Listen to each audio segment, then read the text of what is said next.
Good afternoon, everyone. Bonjour à tous. Thank you for joining us. My name is Sebastian Tremblay, and I will be your moderator. Before we begin, please note that this press conference includes simultaneous and sign language interpretation services. It is available in either full French or in full English. If you're watching live, you can find our stream in each language on YouTube. Simply search our channels at City of Ottawa or Ville d'Ottawa. A note to media outlets joining us on Zoom: if you would like audio interpretation, click the interpretation globe icon in the bottom menu, then select your preferred language. You can ask your questions in the language of your choice. Today, we will be hearing remarks from Renee Amalkar, General Manager, Transit Services Department, Troy Charter, Director, Transit Service Delivery and Rail Operations, Richard Holder, Director, Engineering Services, Mario Guerra, Chief Executive Officer and Acting General Manager of Burrito Transit Maintenance, and Nicolas Truchon, Chief Executive Officer of Burrito Transit Group. At this time, I would like to invite Renee Amalkar to say a few words. Bonjour à tous, merci beaucoup Sébastien. Good afternoon. Thank you for joining us today for an update on the status of the train line 1. Early this morning, 5 trains experienced a loss of power on line 1 during a significant freezing rain event. To our customers who were impacted, we understand your frustration and disappointment. I would like to thank our emergency service partners, such as Ottawa Fire Services, who helped our staff safely evacuate our customers under difficulty ice conditions. I understand many customers are disappointed by this event after what took place in January. In anticipation of today's forecasted freezing rain, trains run continuously overnight. 13 trains ran this morning and 10 were equipped with winter carbons. These devices help reduce ice buildup on the overhead wires. Despite these precautions, 5 vehicles became immobilized and customers had to be safely evacuated. With the rapidly evolving situation across the system, we chose to suspend service on line 1. Air bus service is operating and will remain in place until line 1 is safe to reopen. Today, key staff from OC Transpo and Rideau Transit Group are here to answer your questions. Troy Charter will provide an update on the current status of O-Tran Line 1. Richard Holder may be delayed because he had some issue with his internet. He should be discuss our investigation of this morning's service disruption. Finally, Nicolas Truchon from Rideau Transit Group and Mario Guerra from Rideau Transit Maintenance will provide an update on service recovery and explain our next steps. Thank you everyone for your time today. Merci beaucoup à vous tous. Et j'aimerais ça passer la parole maintenant à Troy Charter. Troy, s'il vous plaît. I'd like to give the floor to Troy Charter. Thank you, Renee. Throughout the day, R1 bus service has been running between Tunney's Pasture and Blair stations at approximately a 10-minute frequency. We also have shuttle buses running between Searville and Saint Laurent stations. Currently R1 is running at approximately between a 10 and 15 minute headway, so frequency. And customers, as Madame Amalkar has mentioned, customers can expect that R1 service will continue to operate until line 1 is safely restored. Our Transit Operations Control Center is monitoring the demand for R1 service in real time and adjusting when possible to support customers as best we can. Today's decrease in ridership as a result of the weather event has allowed us to minimize the disruptions caused to other parts of the system while deploying R1 service. We will continue to use all available communication channels, both in person and online, to advise customers of service changes and to help with travel planning. Additionally, signage has been installed and OC Transpo staff are on site to provide customer service support and direction to R1 at key transfer points and locations. To echo what Madame Amalkar has mentioned, I know that this is a very frustrating situation for our customers, but we do ask that we please do give yourself some extra time to get to your destination. Our priority is the safety of our customers as well as our team. Thank you very much. I believe I'll hand things over right now to Mario. Yes, hi. RTG continues to monitor the weather event with a goal to return back to revenue service. Our focus is to do so as soon as possible. We continue to assess the ice buildup. As the temperature is increasing, we're seeing that that's having a positive effect on the ice that's on the system. We're going to focus in the west end of the city to try and get that area back up in service. We're going to try and get Tunney's to Ottawa running first. So our crews are out there right now assessing the ice, and hopefully we'll be able to get the power back on and turn those vehicles and get going soon. Once we're able to do that in the west end and clear some of that ice, then we'll look to start powering up the rest of the system. As was noted before, we do have a number of vehicles that are stranded. So our first efforts will be to rescue those vehicles and get them back to the MSF, and then look to see what state the OCS is in by conducting an inspection, and then start getting the system back up and running section by section. With regards to the stations, we've had crews out all day to ensure that when we do return back to service, the stations are free of any ice and tripping hazards for the customers so that we can get back to service as soon as possible. Thank you. Thank you, everyone. I will now invite each media agency to ask their questions. You may ask one question with one follow-up. We'll now start with Cindy Tran at the Canadian Press. Hi, good afternoon. My first question is, can you confirm the cause of the power outage? There hasn't been specifics that say that it was the freezing rain, and was it the freezing rain that caused the immobilization of those 5 trains and the pause in general? Mario, can you take it, please? Yes, thank you for the question. So what actually causes when the OCS or the overhead wire that supplies the power has ice on it, the pantograph on the vehicle is not making good contact, and therefore that we see big fluctuations in voltage. And when the vehicle sees that, it would shut down to protect itself. And unfortunately, in this particular event, we did see these huge fluctuations, and that's what caused the vehicles to shut down. The vehicles are operating exactly as designed in this particular situation. Okay, and then back in February, city staff had informed council that a lot of short-term and long-term solutions were in place to mitigate the train stopping. One of the things that were in the talks was a procurement of a non-electric vehicle to recover some of these immobilized trains. I was wondering, has there been any movement on that front? Yeah, so we do have a number of, we did form a working group made up of experts, both from RTM and the cities, as well as other staff. And we do have a number of initiatives. Unfortunately, some of those take some time. One initiative that you saw today being applied was to increase the number of vehicles out on the line to keep vehicles moving to try and prevent ice buildup. So we did have, as Madame Emelkar noted earlier, 13 trains out there. Unfortunately, that wasn't enough. And we continue to look at other methods to try and keep the ice out. Unfortunately, these are more long-term, and we hope to have some of those in place before next winter. Thank you so much. We will now go to Joanne Chianello at CBC Ottawa.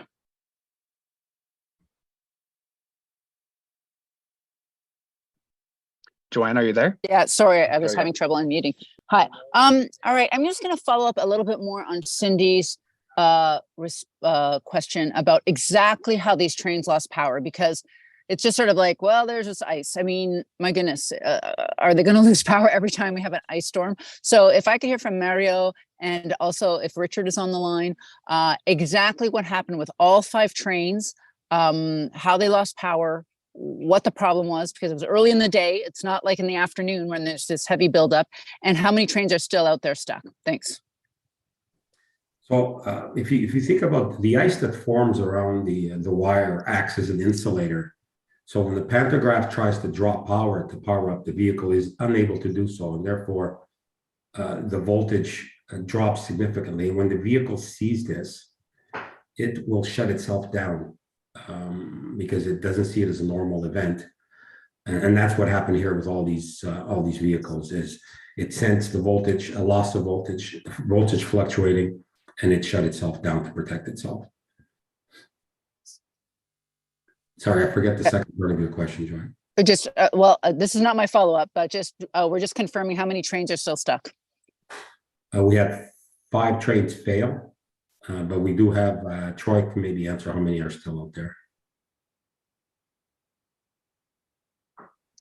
Apologies, as we indicated earlier, we stopped service once we started to experience these issues. So there was 5 trains that were immobilized, and we have the rest of the trains that were in service are still out on the line right now because we chose to leave them there to protect the rest of the infrastructure and prevent any further damage, which may result in further delays in returning to service. So Troy, how many are out there? Just give me 1 minute. I can count the number, but Appreciate it. my apologies. I'll count the number, but it was 5 immobilized, and I'll tell you how many there are out on the line. Sure, I'm sure everybody would like to hear that whenever you have that and whether they're stuck. So my follow-up is on communications, and this is probably a city question. You know, we heard from people who were stuck in a train over the Rideau River on the bridge for 1 hour. They said they heard just a quick thing from the operator saying, I'm going to find out what's happening. And then they heard nothing back again for over an hour until the fire department was there, cutting the fence off and getting them out. They were afraid. They were worried. Some people were anxious. Some people were wondering if they should try to get out themselves. Why was there no communication given to these folks? Troy, do you have something to say? Thank you for raising that, Joanne. That's definitely something we'll look into as part of our debrief. We do try to communicate with our customers, both on trains and stations, and that may be coming towards the system as well. We try to communicate as much as possible to them. So that is surprising to me that there wasn't more communications, and that's something we'll look into because our operators are on the train, and we do send supervisors and other support staff to vehicles that are immobilized to communicate with customers. So that'll be part of our debrief. We do have standard operating procedures in place that require the operator to communicate to customers. And as I mentioned, we do send staff to vehicles so that customers are aware that help is on the way and to assure them, that we're taking the right steps. Today, things were a little bit delayed, longer than normal, given the weather conditions that were going on, and we wanted to be extra safe in getting people off the trains. So we asked for our emergency response providers to attend, and due to the slippery conditions outside the train, we took some extra steps to try to clear as much ice and put some salt product down at certain locations. So that delayed some of the customers getting off the trains. And Joanne, to answer your earlier question, as Mario indicated, we did have 13 trains in operations. There's 13 trains on the line right now, of which 5 were stopped. Thank you so much for your questions, Okay. Joanne. Can I just clarify? Joanne, whether if we're done, I we'll just come want to know back. if those 13 trains are stuck or they're just stopped there, just for a factual thing. We had 5 that are stopped. The other remaining trains were still in motion at the time that we ceased service. Okay, thank you. Thank you. We'll now go to Marina von Stackelberg at CBC The National. But they're not in. There's no way they won't be stuck now. Joanne, you're. Hi there. Oh, Joanne, I think you still got your mic on. Hi there. Thanks for taking our questions. This rail system has a reputation of being completely unable to perform in these kinds of winter conditions. So what do you say to people who see the LRT as a joke?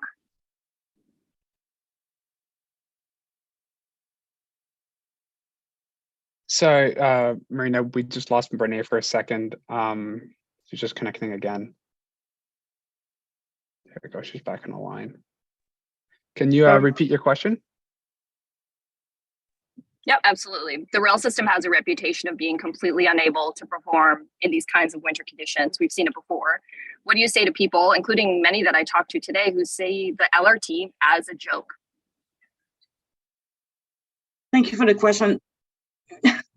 Definitively, it's not ideal what we have to face with today, and I think we will need.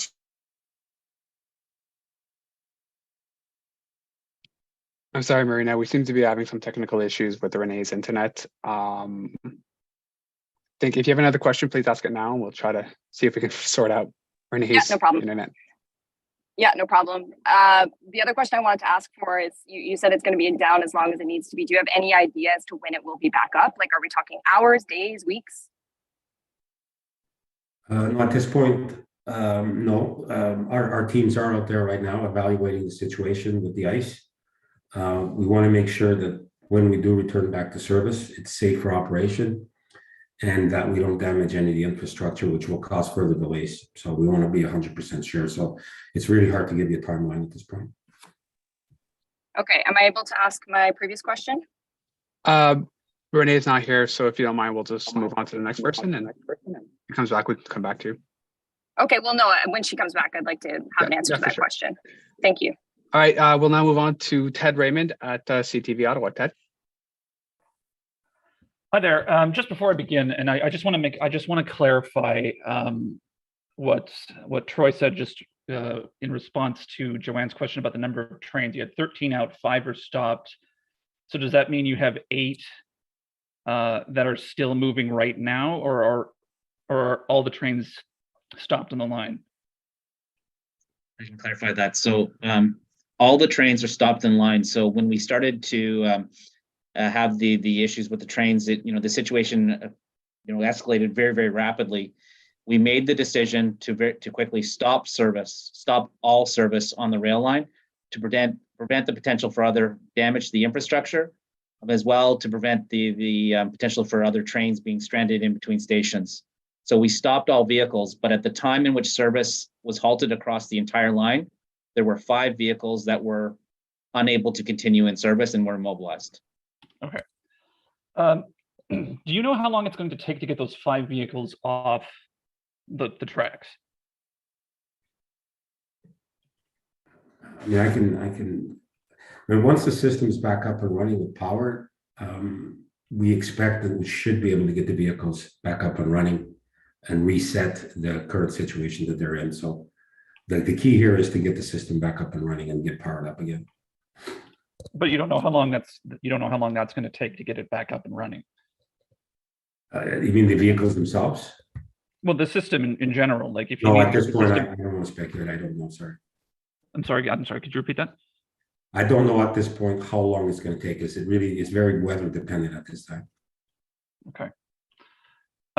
So and just sorry. So one last question I have just about the situation that you're in with these stopped trains. They're around like the Lees River area. Do you know if, or would you say if because you have to run the trains more slowly in that part of the track, would that have contributed to ice building up more than it should have, so that you couldn't, the winter carbons didn't work? Well, that area seems to be the worst area on the system, as we had problems with it earlier in January. But at this time around, the storm was such that we experienced failures in multiple locations throughout the city. So, although we still do believe that that's probably our worst area in the system. Okay, thank you. Perfect. Thank you. Marina, do you want to give one more try now that we have Renee back after her internet issues? Can you issues? hear me? Yes. You open on Renee. Okay. Yeah. Merci. I can hear you. Thank you. Okay, for the third time, this rail system has a reputation of being completely unable to perform in these types of winter conditions. It's happened before. I talked to a lot of people today who are very frustrated. What do you say to those people who see the LRT as a complete joke? Okay. Merci beaucoup pour la question et désolé pour mon petit problème d'Internet. Je comprends que... Well, I understand that people are frustrated, and I said that in my introduction today. I think we have to be patient. We're working on the right things, and I understand that people might say that this is a joke, of course, but you must know that we're taking this very seriously. And today, what happened today, the mitigation measures had been put in place, and we continue to work on long and medium-term mitigation measures. We'll do an assessment of what happened today, because we prepared for today. But I think what we have to take out of today is that we took the right decisions, we acted quickly, and the situation evolved very, very quickly. And what was the most important for us was to ensure the safety of the passengers and also to protect our infrastructure so that we can provide a reliable service as soon as possible. I need that answer in English, please. There's simultaneous interpretation available, so we can. I need it for English because I'm with CBC International, so I need the clip in English, please. Even just 20 seconds is fine. Yeah, okay, no worries. Thanks. I think I said it earlier. It's disappointed for our customers, and it's disappointed for myself also, because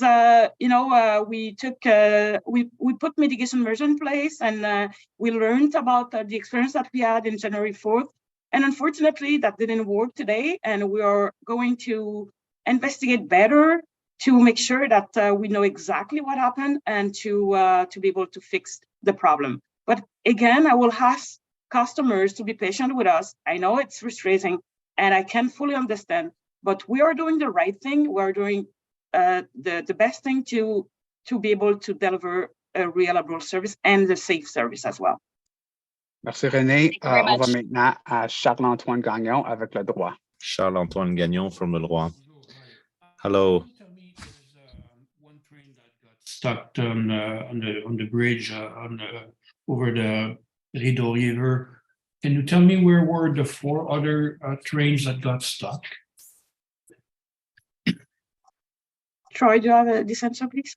Answer that question. So there's one train that was stopped just east of Tunney's Pasture Station. We had one train that stopped as it came into Rideau Station from Ottawa, so it was traveling eastbound direction. There's 2 trains that are stopped between Lees and Herdman Station.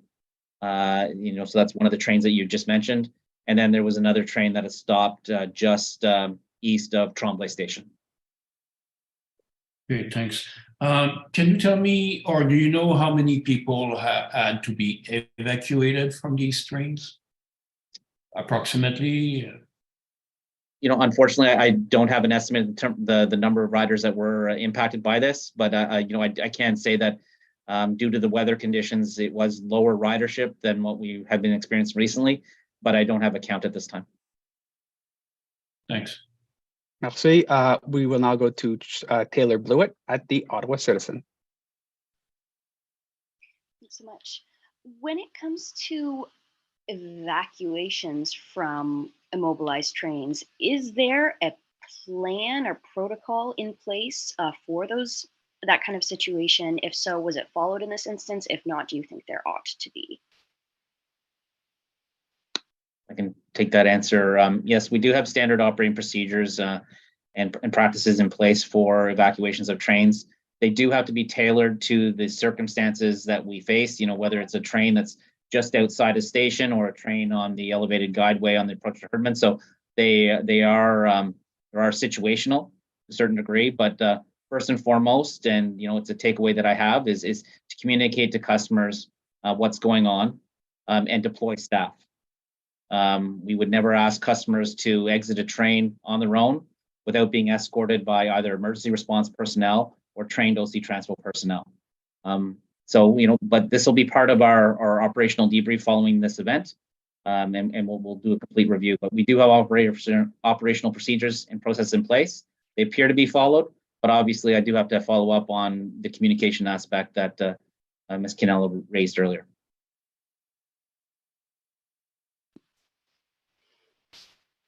And can you speak specifically to the measures that were in place ahead of today's weather that were different from what would have existed back in January, like changes that have come since the January experience that were in place today ahead of the weather event? Richard? Yes, thanks, Renee. I can address that. So after the January event, the city worked with RTM to create a working group, and we brought in experts both from RTM side and from the city side with lots of experience of working on OCSs in cold climates. And so the recommendations that came out of that working group that we were able to implement straight away were to run as many trains as possible. So last night we had vehicles running through the night, and then for the start of service this morning we had 13 trains running, and we had so the purpose of that is to keep the line free of ice as much as possible. Most of those trains were also fitted with winter carbons, which has a more aggressive edge than our normal pantographs, so that aids in scraping off the ice. And so that protocol that we put in place today was not there in January, but it has been effective, for instance, last month when we had a freezing rain event. And so, but unfortunately, despite those measures today, we still ended up with an immobilized train on track 2 between Lees and Herdman. And then we had, unfortunately, this cascading event, series of events where vehicles became immobilized, and in the end caused the city to take the decision to suspend service. Thank you, and thank you, Taylor. On va maintenant à Frédéric Pépin avec Radio-Canada. Frédéric Pépin from Radio-Canada. Hello, a question for you, Ms. Amilcar, if you're still there. I hope you've sorted your technical issues. So each time there's a freezing rain in Ottawa, do we understand that passengers should expect a breakdown in service? That's my question for you. Thank you for your question, Mr. Pépin. I think we said this in January. The train has been running since 2019 without a major event linked to freezing rain. We know there were issues in January. Now we've taken measures to protect the train, and the questions we're asking ourselves now is whether the train is too sensitive to changes in voltage. This is what we're seeing, I think. So the answer to your question is no. The people should not be concerned. People will be able to take the train no matter what the temperature. Trains have been designed for Nordic temperatures, like the ones we have here in Ottawa. But currently, we're thinking that there might be an issue. We thought last time that the problem was linked to ice buildup and that there wasn't enough scrapers, but we've seen this is not the case. So we're going to extend our investigation to see whether it's perhaps the fact that our trains are too sensitive, but it's far too early to actually come to any conclusion.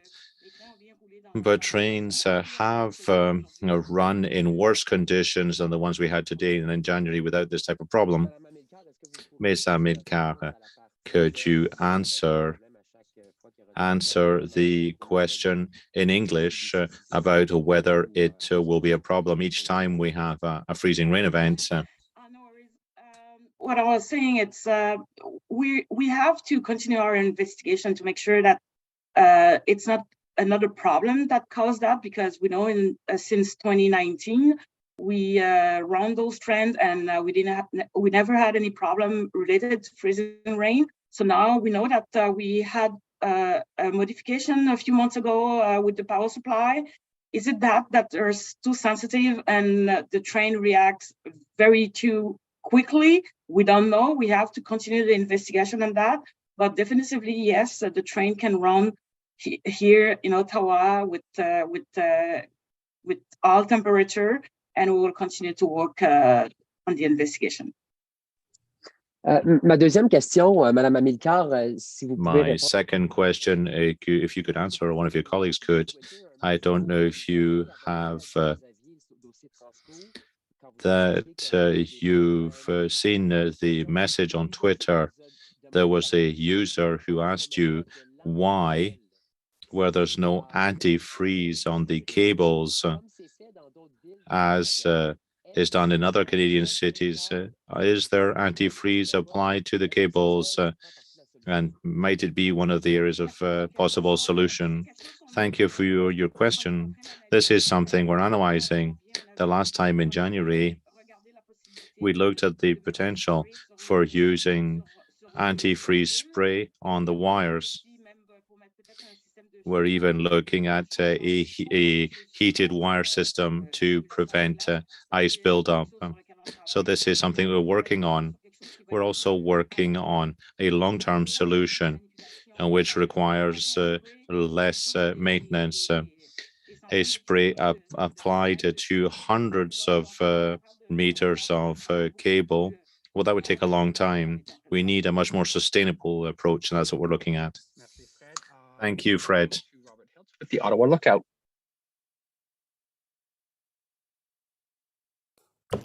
Hi there. I want to start off with, I guess, kind of a technical question. Looking at the trains, you said that they saw weird voltage fluctuations, so they shut down. Are you aware of any damage to either the trains, the overhead wire system, or sort of anything to do with the LRT at all?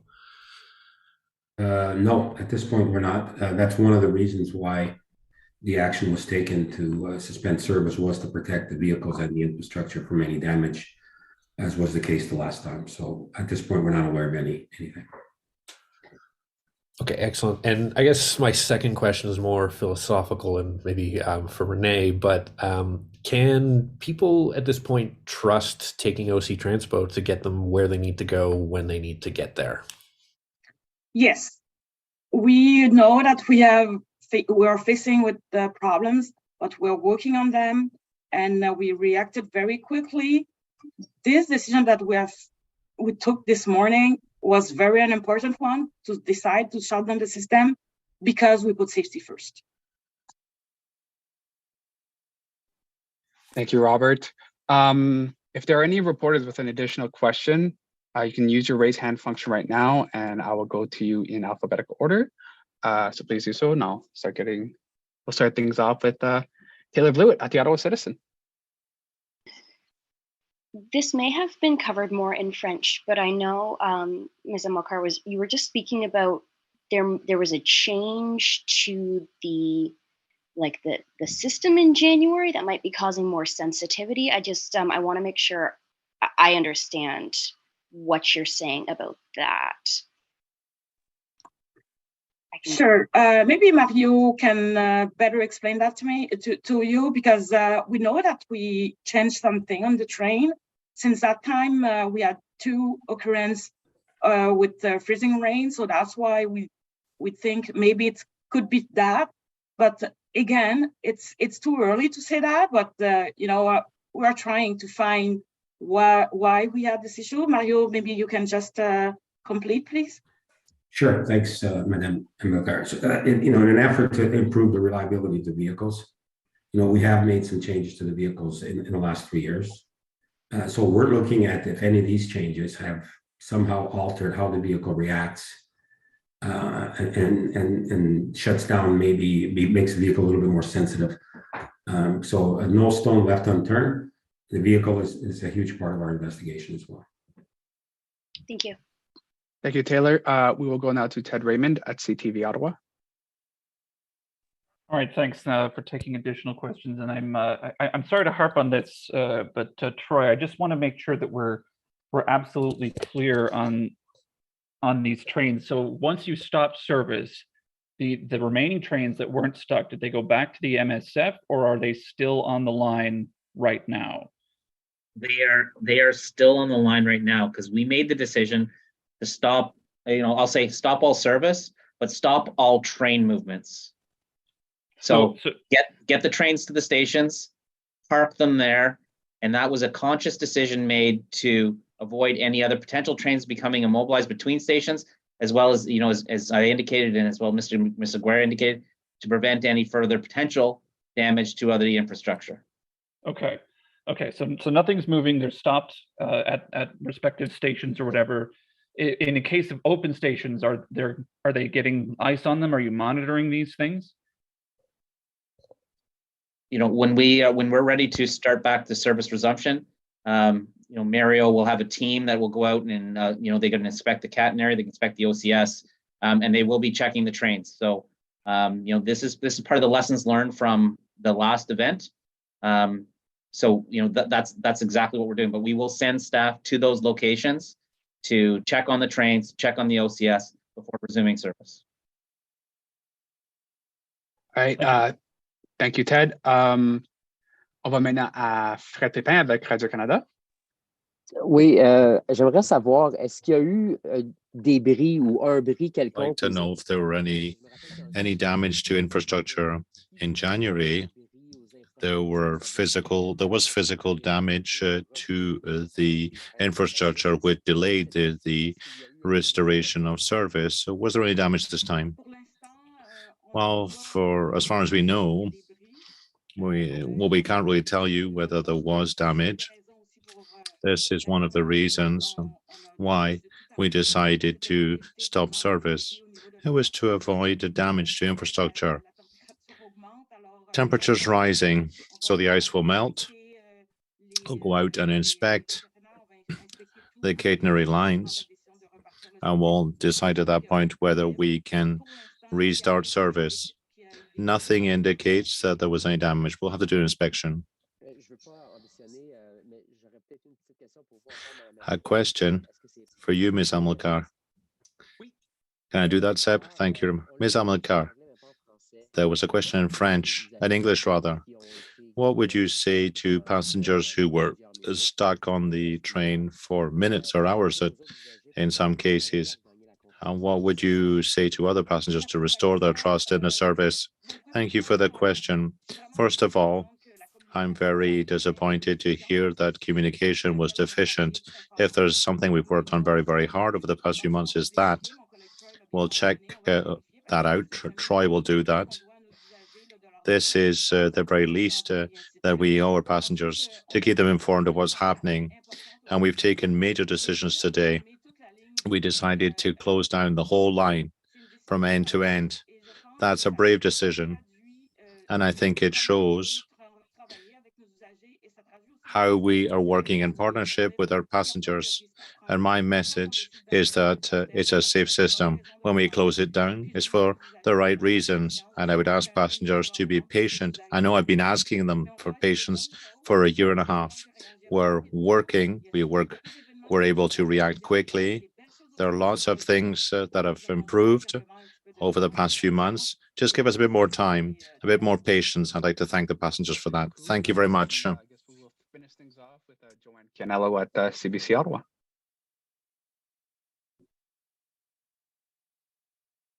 Joanne, are you able to unmute?